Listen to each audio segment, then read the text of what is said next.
فرزانہ بیٹی اپنے بھائی کو تو بلائیں، انہیں کہیں چائے تیار ہے۔ امی چائے اور دوسرے لوازمات میز پر لگاتے ہوئے کہا۔ پہلے تو عثمان بھائی خود ہی چائے کے وقت آ جاتے تھے، آج پتہ نہیں کیوں نہیں آئے۔ فرزانہ نے اٹھتے ہوئے کہا۔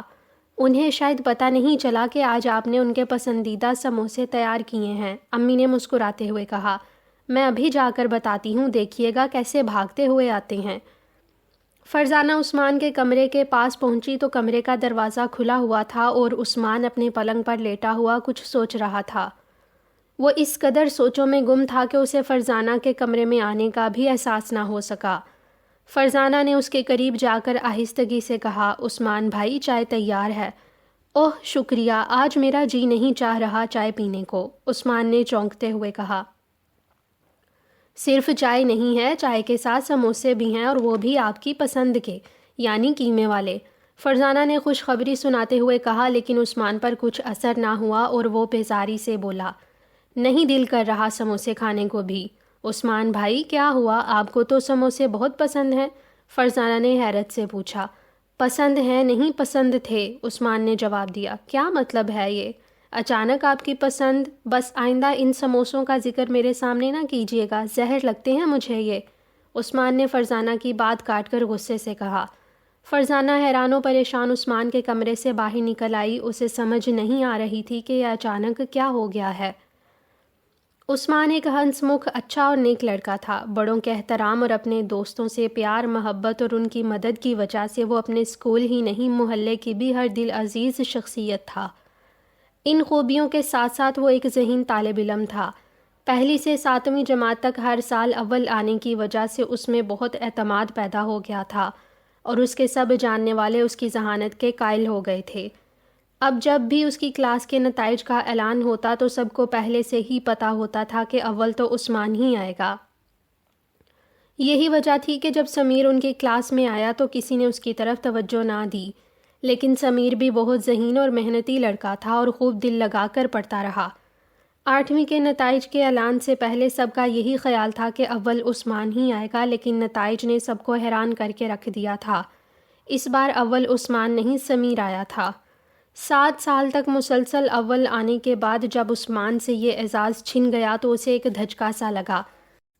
سب ملنے جلنے والے رشتہ دار اور دوست پوچھتے کہ اس سال اول کیوں نہیں آئے تو وہ جھنجھلا جاتا، اسے رہ رہ کر سمیر پر غصہ آتا جس نے اس سے اول پوزیشن چھین لی تھی۔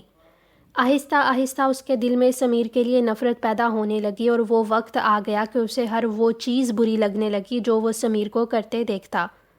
ایک دن اس نے دیکھا کہ تفریح کے وقت سمیر کچھ لڑکوں کے ساتھ سموسے کھا رہا ہے تو اسے اتنا برا لگا کہ اگرچہ اسے سموسے بہت پسند تھے، لیکن اس نے آئندہ سموسے نہ کھانے کا عہد کر لیا۔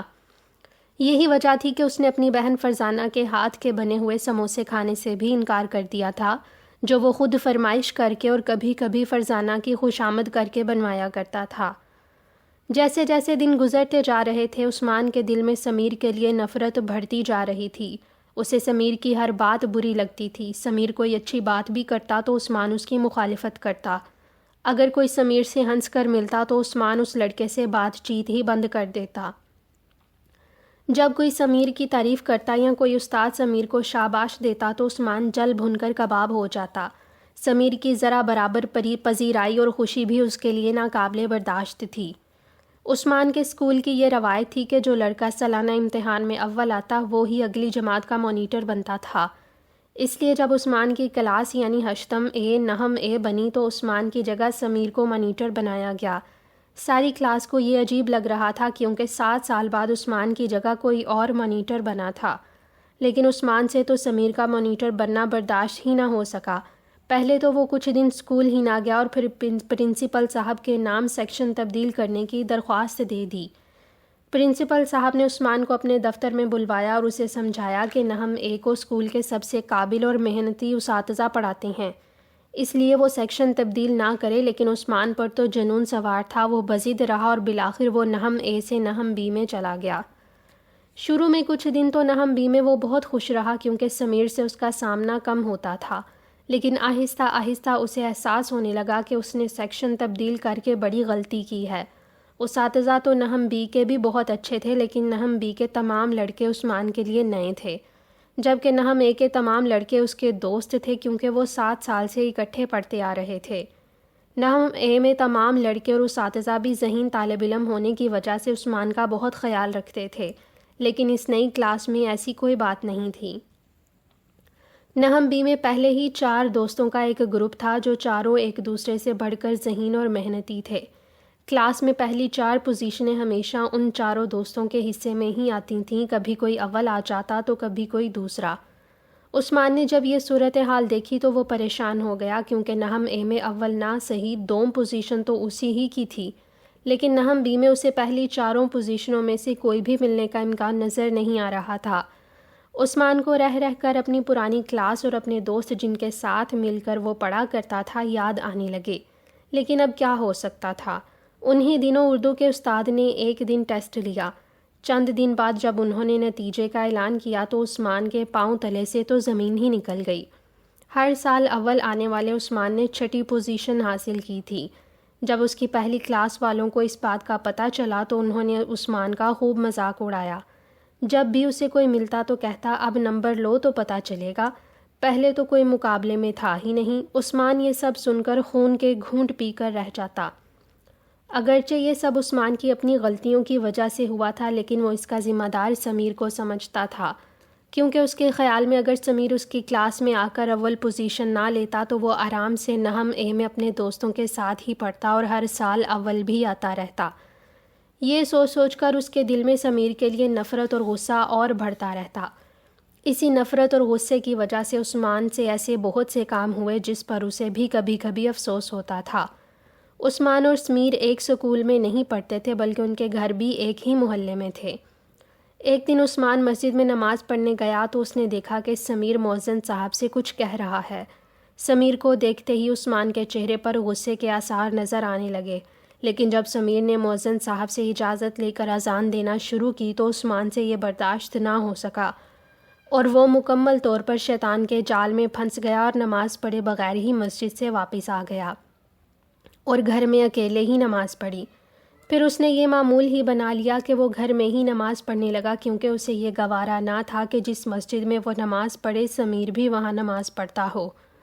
ابتدا میں تو عثمان نے جماعت سے اور مسجد میں نماز پڑھنا ترک کی، حالانکہ با جماعت نماز پڑھنا اکیلے نماز پڑھنے سے 27 درجے زیادہ فضیلت رکھتا ہے۔ پھر آہستہ آہستہ اس نے گھر میں جو باقاعدگی سے نماز پڑھنے کا سلسلہ شروع کیا تھا وہ بھی جاری نہ رہ سکا اور اکثر نمازیں چھوڑنے لگا۔ عثمان کے محلے میں ایک غریب لڑکا احمد رہتا تھا۔ اس کے والدین غریب تھے اور وہ ایک ٹانگ کمزور ہونے کے باوجود پیدل اسکول جاتا تھا، اس لیے عثمان روزانہ اسے اپنے ساتھ سائیکل پر اسکول لے جاتا اور لے آتا۔ ایک دن اسکول سے واپسی پر احمد نے باتوں ہی باتوں میں کہیں سمیر کا تذکرہ کر دیا کیونکہ ان دنوں سمیر نے کسی مضمون نویسی کے مقابلے میں انعام حاصل کیا تھا۔ پھر کیا تھا، احمد کے منہ سے سمیر کی تعریف سن کر عثمان تو آگ بگولا ہو گیا اور اسی وقت احمد کو سائیکل سے اتار دیا اور آئندہ نہ صرف اسے اسکول لانے پہنچانے سے انکار کر دیا بلکہ وہ اس سے بات چیت اور ہر قسم کا تعلق بھی ختم کر دیا۔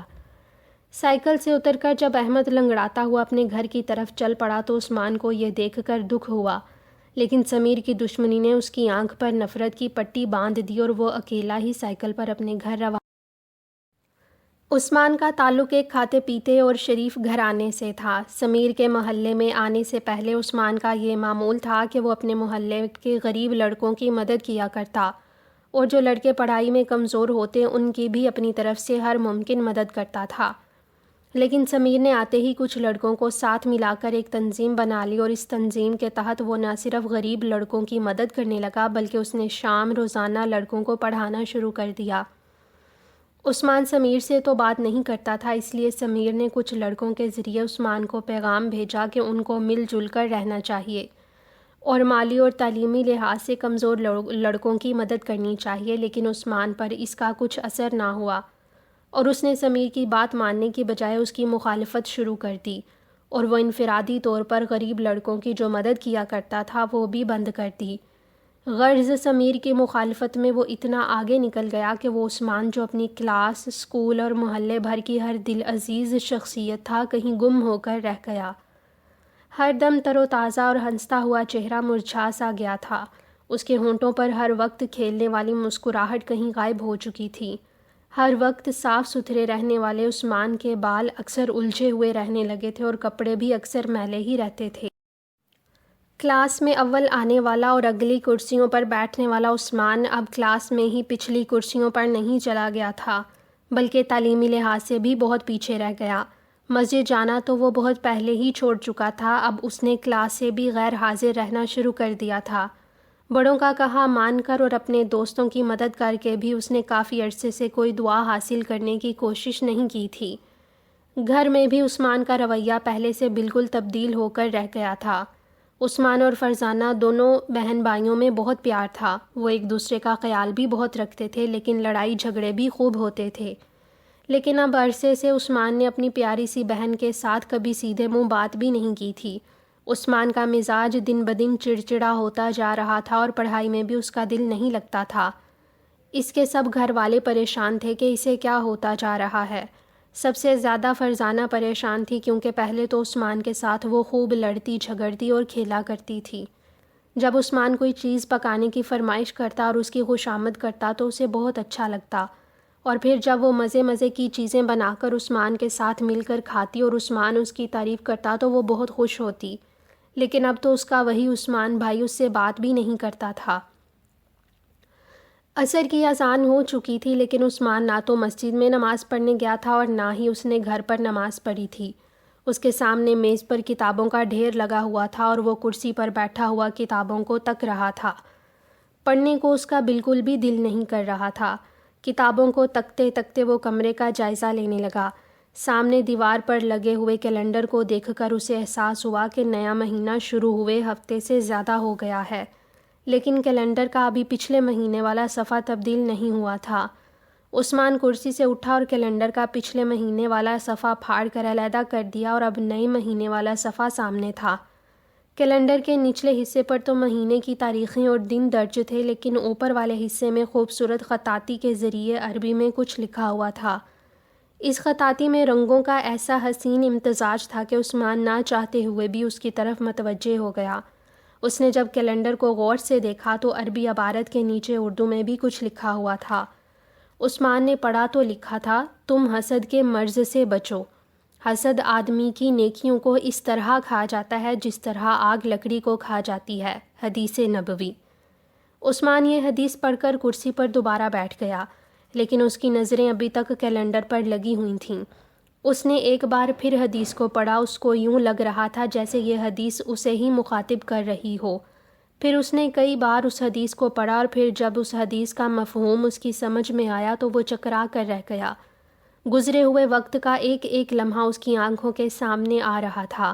اسے سمیر کے ساتھ اپنا رویہ یاد آ رہا تھا، اسے وہ کام یاد آ رہے تھے جو اس نے سمیر کی وجہ سے چھوڑ دیے تھے، اسے وہ نیکیاں اور اچھائیاں یاد آ رہی تھیں جن سے وہ محروم ہو چکا تھا، اسے وہ وقت یاد آ رہا تھا جب اس کا شمار ذہین ترین طالب علموں میں ہوا کرتا تھا۔ اگر وہ سمیر سے حسد نہ کرتا اور ہمت اور محنت سے کام لیتا تو عثمان کو پچھتانا نہ پڑتا۔ عثمان نے حسد کیا اور پھر حسد نے ذہانت سمیت اس کی تمام اچھائیوں اور نیکیوں کو لکڑی کی طرح جلا کر رکھ دیا تھا۔ اب بظاہر عثمان کے پاس افسوس کرنے کے علاوہ کوئی چارہ نظر نہیں آ رہا تھا، لیکن اس نے گزرے ہوئے وقت پر آنسو بہانے اور غمگین ہونے کی بجائے اس سے سبق سیکھ کر اپنے مستقبل کو سنوارنے کا عزم کر لیا تھا۔ وہ مطمئن اور پرعزم انداز میں اپنے کمرے سے نکلا اور فرزانہ کو اپنے مخصوص انداز میں آواز دی، فرزانہ باجی کہاں ہیں؟ ایک عرصے بعد عثمان کے منہ سے یہ الفاظ سن کر فرزانہ کا اداس چہرہ کھل اٹھا تھا اور وہ سموسوں سے بھری ڈش کے ساتھ کھانے کے کمرے میں داخل ہوتے ہوئے بولی، یہ فرزانہ باجی کون ہے؟ میں تو آپ سے چھوٹی ہوں۔ چھوٹی بڑی کی بحث کو چھوڑو اور یہ ڈش مجھے دو اور جلدی سے جا کر چائے لاؤ، عثمان نے حکم دیتے ہوئے کہا۔ فرزانہ نے ڈش اس کے حوالے کی اور مسکراتی ہوئی باورچی خانے سے چائے لانے چل دی۔ وہ بہت خوش تھی کیونکہ اسے اس کا پرانا عثمان بھائی جو مل گیا تھا۔